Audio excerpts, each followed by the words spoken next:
ఆడ మగ పెద్ద చిన్న కులభేదం మతభేదం ఏమీ లేకుండా భగవద్గీత మీరు పడుకునే చోట మంచం దగ్గర పెట్టుకుని రోజుకు 2 శ్లోకాలు తాత్పర్యంతో సహా చదవండి. ఇంకేం ఆలోచించకండి, మూసేయండి, పడుకోండి. ముందు మంచి కళలు వస్తాయి. ప్రధాన ప్రయోజనం అది, మంచి కళలు వస్తాయి. 2 శ్లోకాలు ఎక్కువ కల్లా 365 రోజులు సంవత్సరానికి 700 శ్లోకాలు ఉన్నాయి భగవద్గీతలో.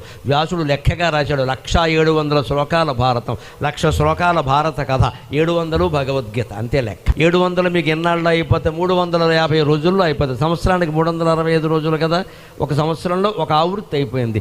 ఇలా 5 సంవత్సరాలు వరుసగా చదివితే భగవద్గీతలో కృష్ణుడు ఆశించిన గొప్ప శిష్యులందరూ మరణించే తయారవుతారు. రోజు చదువుతూ ఉంటే మనస్సు కొంతమైనా ఎక్కదండి, అనిపించదా? మనం ఏం చేస్తున్నామని అనిపించదా? చదవాలి కదా ముందు. ఆధ్యాత్మిక విద్య నేర్చుకునే విషయంలో అప్రమత్తంగా ఉండు, అజాగ్రత్త వద్దు.